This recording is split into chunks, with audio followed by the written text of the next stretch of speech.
Doctor C Somashekhar, Shrimati N Sarvamangala Sahitya Seva ಪ್ರತಿಷ್ಠಾನ ಬೆಂಗಳೂರು ಇದರ ವತಿಯಿಂದ ಜೀವಮಾನದ ಸಾಧನೆಗಾಗಿ ನಾಡಿನ ಹಿರಿಯ ಸಾಧಕರಿಗೆ ಸಂಸ್ಕೃತಿ ಸಂಗಮ 2025 ಪ್ರಶಸ್ತಿ ಪ್ರದಾನ ಸಮಾರಂಭ ಇತ್ತೀಚೆಗೆ ಬೆಂಗಳೂರಿನ ಗಾಂಧಿ ಭವನದಲ್ಲಿ ನಡೆಯಿತು.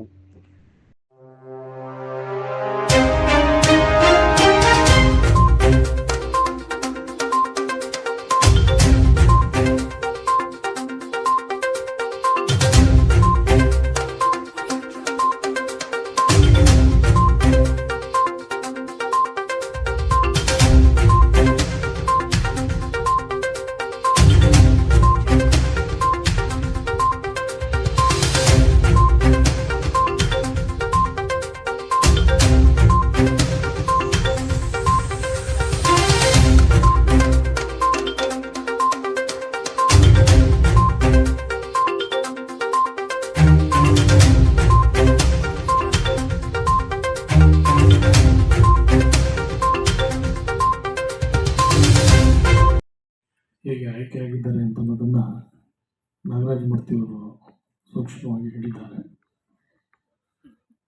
ಸೋಮಶೇಖರ್ ಅವರು ಗುಣಗ್ರಾಹಿಗಳಾಗಿದ್ದು ವಿವಿಧ ಕ್ಷೇತ್ರಗಳಲ್ಲಿ ಸೇವೆ ಸಲ್ಲಿಸ್ತಾ ಇರ್ತಕ್ಕಂಥವರು ಅಥವಾ ಅವರಿಗೆ ಸೂಕ್ತವಾದಂತಹ ಸನ್ಮಾನಗಳು ಕಾರಣಾಂತರಗಳಿಂದ ದೊರೆತಿಲ್ಲದೆ ಅಂತವರು ಅಂಥವರನ್ನು ಗುರುತಿಸಿ ಪ್ರತಿ ವರ್ಷ ಇಲ್ಲಿ ಇಂಥ ಒಂದು ಸನ್ಮಾನವನ್ನು ಮಾಡಿ ಪ್ರಶಸ್ತಿಯನ್ನು ಕೊಡುವಂತಹ ಕಾರ್ಯಕ್ರಮವನ್ನು ಕಳೆದ 10 ವರ್ಷಗಳಿಂದ ನಡೆದುಕೊಂಡು ಬರ್ತಾ ಇದ್ದಾರೆ. ಇದು ಸಂಸ್ಥೆಯ ಒಂದು ದಶಮಾನೋತ್ಸವ ಕೂಡ ಹೌದು. 2015ರಲ್ಲಿ ಪ್ರಾರಂಭ ಆಗಿದೆ. 2025ರಲ್ಲಿ 10 ವರ್ಷಗಳಿಂದ ನಿರಂತರವಾಗಿ ಈ ಕಾರ್ಯಕ್ರಮವನ್ನು ರೂಪಿಸ್ಕೊಂಡು ಬರ್ತಾ ಇದ್ದಾರೆ.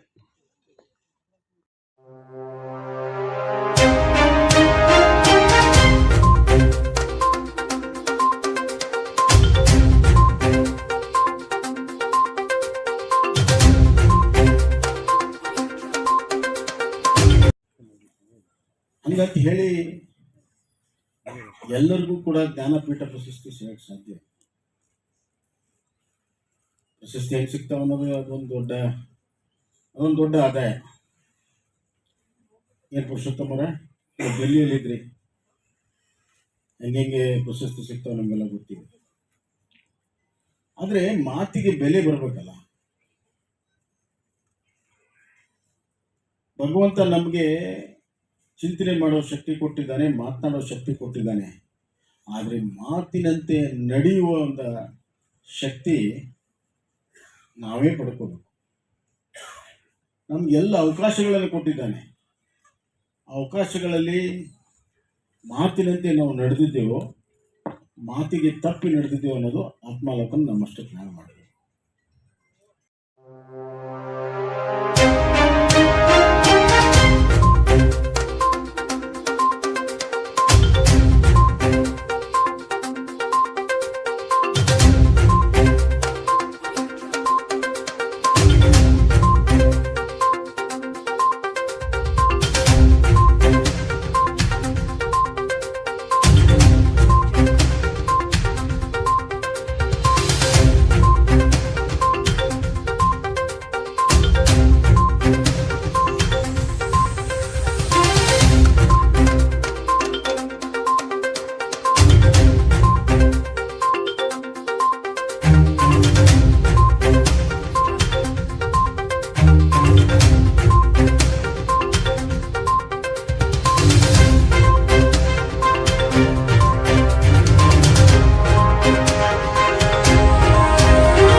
ಭೇದ ಭಾವಗಳನ್ನು ಬಿಟ್ಟು ಭಾಷೆಗೋಸ್ಕರ, ಒಂದು ಸಂಸ್ಕೃತಿಗೋಸ್ಕರ ಹೋರಾಟ ಮಾಡಬೇಕಾದಂಥ ಅಗತ್ಯ ಇದೆ ಅಂತೇಳಿ.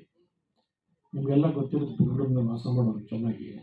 ನಿಮ್ಮ ಮನೆ ಪಕ್ಕವಾದ ಒಂದು ವಾಕ್ ಹೋದರೆ ಕನ್ನಡ ಮಾತನಾಡೋರು ವಾಕ್ ಮಾಡುವಾಗ ಎಷ್ಟು ಜನ ಸಿಗ್ತಾರೆ ಅಂತಂದು ನಿಮಗೆ ಗೊತ್ತಿರುತ್ತೆ.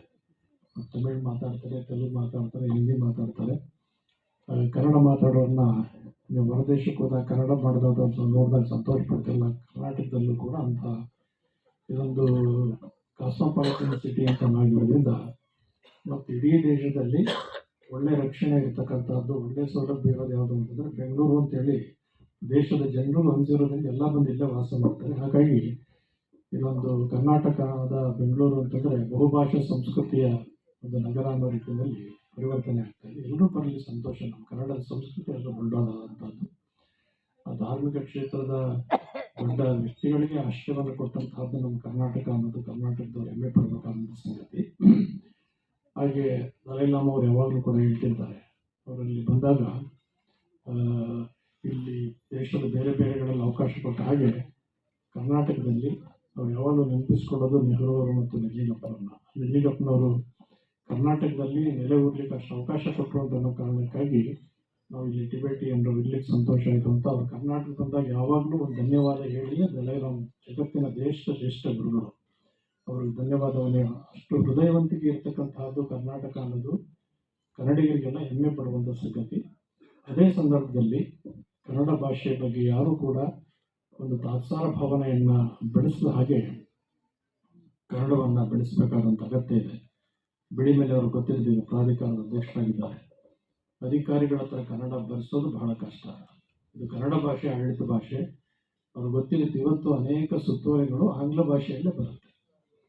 ಆ ಸಹಿ ಮಾಡ್ತಕ್ಕಂಥವ್ರು ಆಂಗ್ಲ ಭಾಷೆಯಲ್ಲಿ ಯಾಕೆ ಸುತ್ತೋಲೆ ಕೊಡಬೇಕು ಅಂತೇಳಿ ನಮ್ಮ ಸಂಸ್ಥೆಗಳು ತಮಿಳುನಾಡಲ್ಲಿದೆ, ನೋಯ್ಡಾದಲ್ಲಿದೆ. ನಮಗೊಂದು ಇಂಗ್ಲೀಷ್ನಲ್ಲಿ ಪತ್ರ ಇದುವರೆಗೂ ಬರೋದಿಲ್ಲ. ತಮಿಳುನಾಡಿನಲ್ಲಿ ಯಾವುದೇ ಕಾನೂನಾತ್ಮಕವಾದಂಥ ಇದ್ರೂ ಕೂಡ ತಮಿಳಿನಲ್ಲೇ ಬರುತ್ತೆ. ದೆಹಲಿಯಲ್ಲಿ ಇದ್ದರೆ ಎಲ್ಲ ಹಿಂದಿನಲ್ಲೇ ಬರುತ್ತೆ, ಯಾವುದೂ ಇಂಗ್ಲೀಷ್ನಲ್ಲಿ ಬರೋದಿಲ್ಲ.